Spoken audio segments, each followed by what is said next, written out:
Saudara, tim SAR gabungan menemukan 6 jenazah di Kabupaten Flores.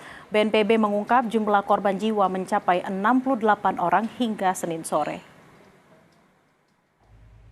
Sementara itu, saudara, 213 terluka akibat gempa magnitudo 7,7 mengguncang NTT Sabtu lalu. BNPB mencatat 300 rumah rusak berat dan 500 rumah rusak ringan. Sejak Sabtu lalu, BNPB mencatat lebih dari 1.500 gempa susulan. 4 gempa diantaranya dirasakan masyarakat.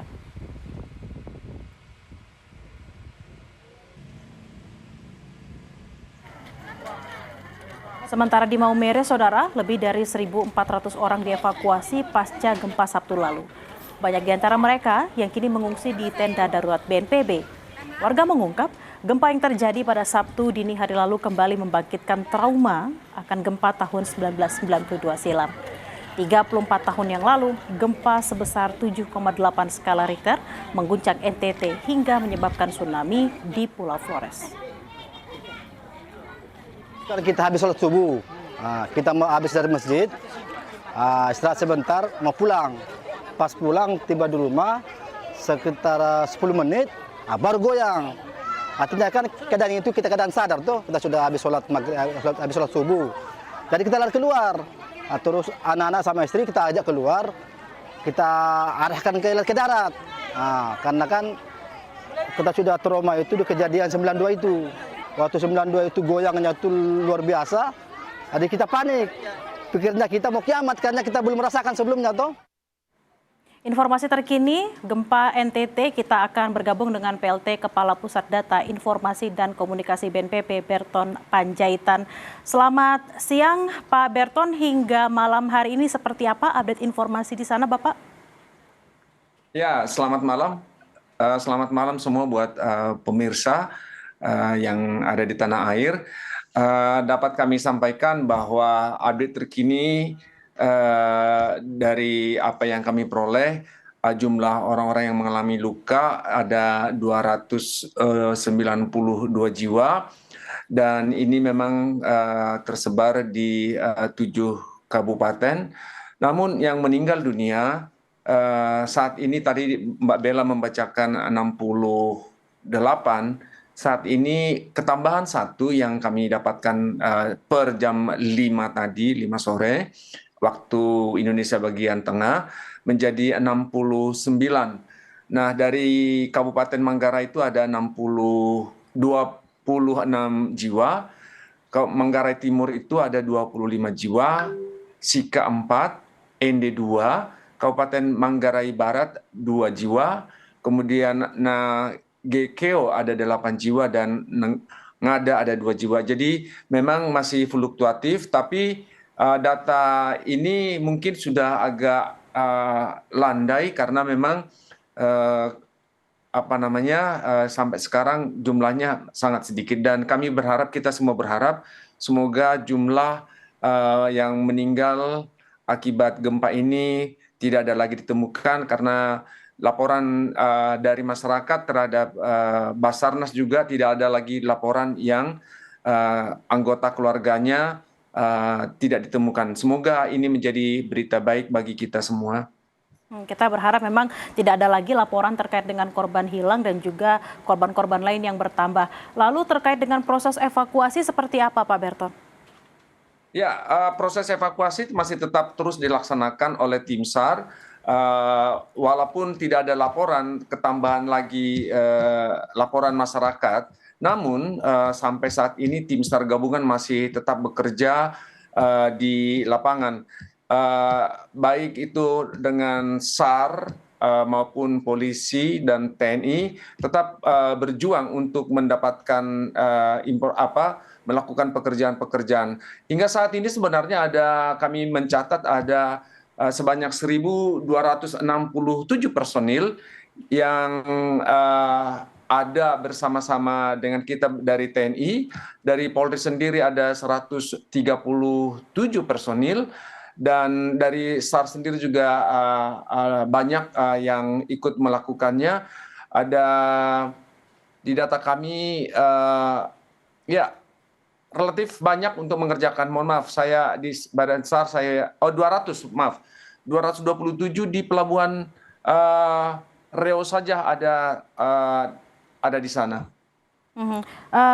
Lalu Pak, bagaimana dengan proses pemulihan di sejumlah wilayah? Apakah prosesnya sudah dimulai ataukah memang masih menunggu apakah ada gempa-gempa susulan yang terjadi baru kemudian memulai proses pemulihannya?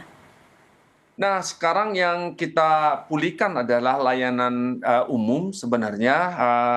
Jalan misalnya, hingga sore hari ini kami mendapat informasi bahwa PU bersama timnya sudah melakukan perbaikan jalan sehingga semua jalan yang ada di NTT ini sudah bisa dilalui.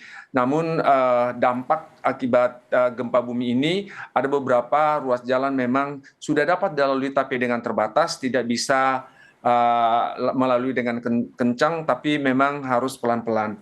Di pihak lain, listrik juga yang ada di Flores Timur, bagian timur maupun bagian barat, saat ini sudah dari 11 trafo yang ada di sana semuanya sudah berjalan dengan baik. Namun masih ada beberapa perlu perbaikan sebenarnya. Ada sebanyak 99,5% yang sudah diperbaiki, tinggal sekarang 0,5% pelanggan bisa menikmati semua layanan telekomunikasi.